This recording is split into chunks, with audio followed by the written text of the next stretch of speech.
কেউ নাই।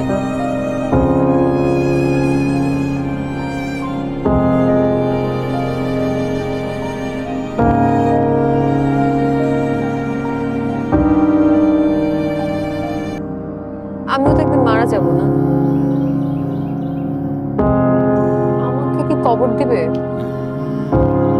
কে দিবে? কিরে, কেমন আছিস? কি যেন হয়, পরের বার সুন্দর একটা ফুলের গাছ নিয়ে আসবো রে।